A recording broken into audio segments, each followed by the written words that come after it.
Si on souhaite commencer une belle cave à vin, sûrement l'erreur première à ne pas commettre est d'acheter entre guillemets des vins qu'on estime un peu exceptionnels. Je pense que le principe d'une bonne cave à vin, c'est en fait fondamentalement de gérer des sorties, c'est-à-dire des bouteilles qui seront bues, qui seront consommées, et des entrées. La bonne cave à vin, elle permet de faire cette espèce de buffer, de sas, si vous voulez, entre le moment où vous achetez la bouteille et le moment où vous la consommez. Et l'objectif de faire un tel sas, plutôt que de simplement acheter les bouteilles une par une, est double. Le premier, c'est d'avoir un certain choix au moment où vous consommez les bouteilles, bien entendu. Et le deuxième, c'est de vieillir les vins.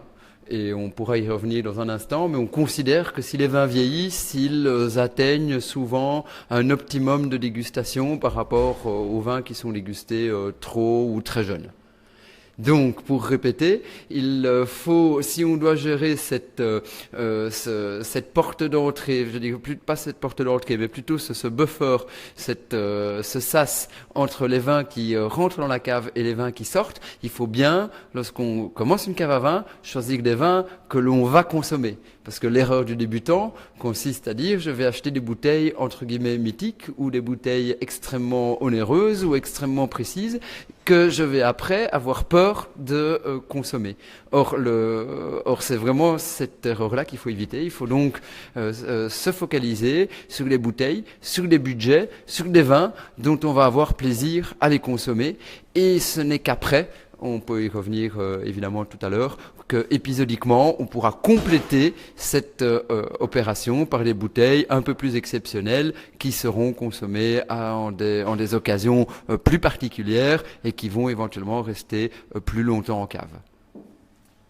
Alors peut-être pour aussi se rassurer, quel budget on consacre dans ces vins? Est-ce qu'on peut trouver des vins pour commencer une cave qui vont mériter de rester en cave quelque temps sans dépenser tout son salaire d'un coup? Oui, donc effectivement, on peut avoir des vins et des excellents vins qui méritent le fait de rester en cave, comme on l'a dit, sans forcément tout dépenser, à des prix relativement raisonnables. Je pense que déjà, à partir de 7-8 euros, on a des vins qui méritent de rester en cave. Peut-être pas toujours pour la deuxième raison qu'on a évoquée, à savoir pour leur capacité de vieillissement, encore que ce sont souvent les vins qui méritent d'être conservés 1 an, 2 ans en cave, et donc quelque part les conserver 1 an ou 2 ans, c'est déjà être dans le principe d'une cave à vin. Et par ailleurs, ce sont clairement les vins qui méritent d'être dans la cave, d'être dans ce fameux sas, pour la première raison qu'on évoquait tout à l'heure, à savoir le large choix. Parce que n'oublions pas, la cave à vin, c'est avant tout un panel de possibilités que s'offre l'amateur, que s'offre le consommateur, lorsqu'il veut, entre guillemets, bien boire. C'est-à-dire, non pas boire beaucoup, mais boire posément la bouteille ou les bouteilles qu'il a choisies particulièrement pour cette circonstance précise.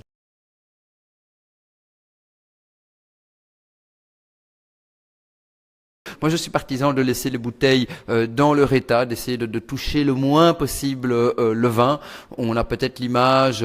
des bouteilles de champagne qui étaient remuées manuellement à l'époque des prises de mousse qui se faisaient encore sur les pupitres en bois. Mais ici, ce n'est pas du tout le cas. Bien sûr, lorsque vous laissez la bouteille en mode horizontal et que vous ne la bougez pas, le dépôt va se former préférentiellement par gravité, par l'action gravitaire du champ terrestre, et va se former, si vous voulez, tout le long de la ligne d'horizon de la bouteille. Mais ce n'est vraiment pas essentiel. Par contre, bien faire attention que si vous avez conservé une bouteille longtemps en cave et en suivant ces concepts, ces préceptes et qu'elle n'a pas bougé, il faut la sortir de la cave et la mettre en position horizontale ou même dans la position du panier verseur, quand même un peu de temps avant le service pour éviter de remettre le dépôt en suspension et de se retrouver avec un dépôt qui se retrouve directement dans le verre des convives.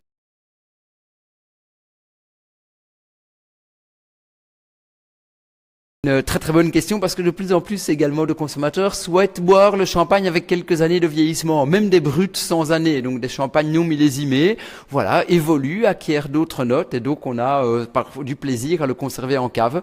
Le principe de conserver, comme vous l'avez dit, rouge, blanc, rosé et champagne couché, c'est de garder une certaine forme de contact entre le bouchon et le liquide et d'éviter que le bouchon ne sèche trop, ce qui arriverait si vous conservez pendant une longue période la bouteille en position verticale. Le bouchon ne sera plus en contact avec le liquide, va sécher, va perdre de son élasticité et donc ne va plus jouer le rôle d'obturateur à peu près étanche, en tout cas par rapport à la paroi du goulot et la paroi du verre. Donc, pour se résumer, je ne sais pas si j'ai été extrêmement clair, mais pour se résumer, il faut conserver le champagne exactement comme les autres bouteilles, rouge, blanc et rosé, c'est-à-dire et liquoreux et tous les vins, c'est-à-dire en position horizontale, en ne le touchant pas. Mais par contre, n'oubliez pas, vu que le champagne, si vous avez acheté du champagne un brut sans année, donc il n'a pas de millésime, n'oubliez pas de coller peut-être une petite nominette, une petite étiquette, ou d'inscrire sur le bord de l'étiquette l'année